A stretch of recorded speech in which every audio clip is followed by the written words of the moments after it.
Good day, good day, good day, good day, you all. How's things going out there in YouTube land? First things first is welcome all the new subscribers. Thank you to Anthony for suggesting me. And I'm going to ask you guys to help out a guy, Chuck, in Vancouver. Eventually, you'll find I call him Chuck in the van in Vancouver. So Chuck, he has a personality. I would not sell you anything that I wouldn't buy myself.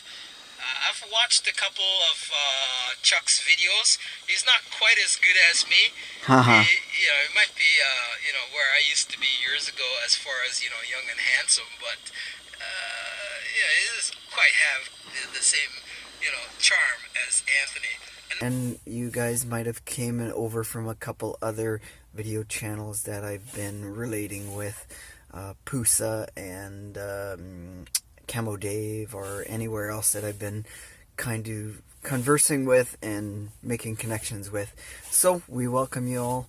This video won't be the most exciting video because I'm doing van repairs on this video. And you know what? If you own a van, you're going to have a problem. Somewhere in your travels, you're going to have a breakdown or a non-start issue, or something is going to go wrong. And if you lived in the sticks and bricks, you know what? Same thing. You're going to have a house problem or a condo problem. And that is just life. Life is full of problems and overcoming problems. So, I hope you don't find it too boring. But this one, I'm going through common issues, breakdown problems that could happen to Dodge vans. So if you own a Dodge van, this one might be worthwhile. So let's stop blah blah blahing and continue on with what I got for you today. Cheers. It's morning for me at noon. I slept in, and today we got a prized possession, and that is we're gonna change off the ignition module. This one here, see right there? This one here looks like the old original box as far as I can tell. Now, I went out and purchased a ballast resistor, changed it, and that did not solve my little misfire problem. And you know what? I already figured that wasn't gonna be the problem, but I wanted to change to a new one anyways, and the used old one I'm gonna keep as a spare, because these ones can break down anywhere. So that's what we're gonna do. We're gonna swap this new box out, and I'm at a lovely location. Look at this. Even got a chair where I can sit and have a coffee break or lunch break. Actually, this is pretty messy. I can't believe people are like throw crap away like this garbage. It's overlooking a beautiful little park, but yet yeah, they still make things look ugly and dispose of their crap. Anyways, let's swap this out and carry on our day. What else do I have to say? Yeah, nothing much. We're gonna try it, hope it works. Other than that, I'm gonna do small things like change the fuel filter. What else do I want to do? A couple things like that, just normal maintenance. I'm still half asleep, still tired. I didn't get enough sleep, but the heater is on full blast because it's freaking cold out. It was -4 last night, and today it's maybe +2 right now, I think. So yeah, anyways, that's the way it is. Chucky, keep working and let's get life on the go. Pretty cute in the glasses, ain't I? Not really, but you know what? That's what it is. Anyways, these modules, there's two types of modules. This one, as you see, has 5 pins. There's a second style which has 4 pins, so it can be either or module.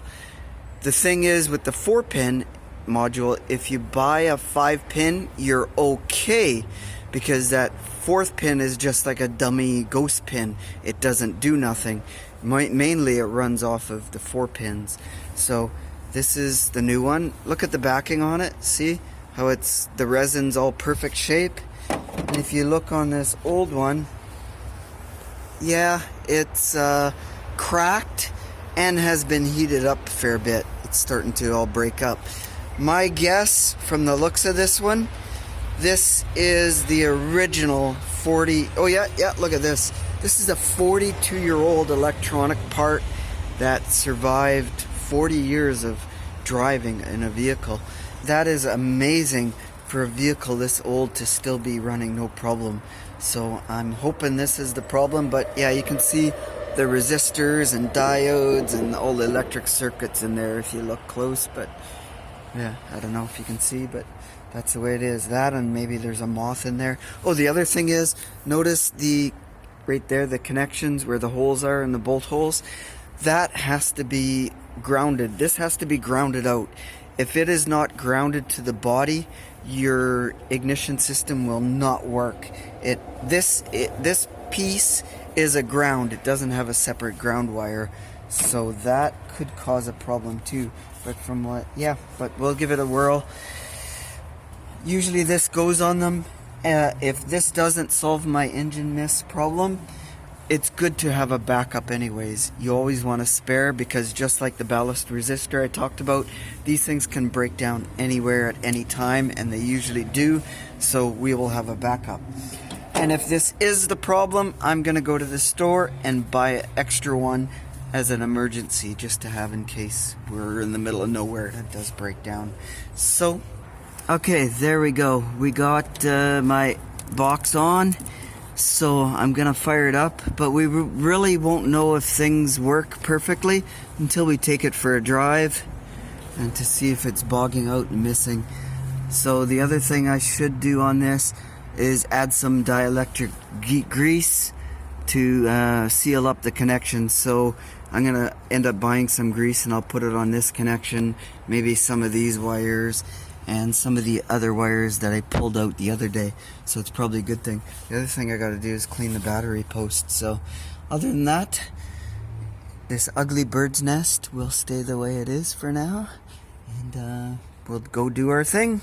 Well, so my friends, changing out the electronic box and a ballast, as I kind of figured, wasn't solving the stumbling issue in the van. However, the peace of mind of spending the $100 to have a new electronic ignition in this thing was worth it, because now I know it won't break down on me and that the stumble is something minor. So, comparison to newer cars where boxes like that cost a lot. All the electronics on newer vehicles are so much. So that's a testament to a 40-year-old vehicle. Wow, that to have its original electronics in it. And it makes me think that the guy who sold it said it had 57,000 original miles on it, and I have to agree with him after having the original electronics in it. So I guess that what that leaves us with is going to Canadian Tire, picking up some other maintenance item like a fuel filter. I'm going to buy some dielectric grease, probably new spark plugs. So we're going to go do a few of those things. However, you won't see that for another video or two, because you know what, I don't want to overdose you on van maintenance and van repairs. We want to change it up. We're going to, next video or two, I think we're going to do the weekend will be coming, so we're gonna be out and about, so we'll show you that. And also I might do another hot topic, so that's probably what we'll do. Anyways, I'm gonna end it. Don't want to be a long drawn out video, so we're gonna say, as always, you know what, cheers, stay awesome, be awesome.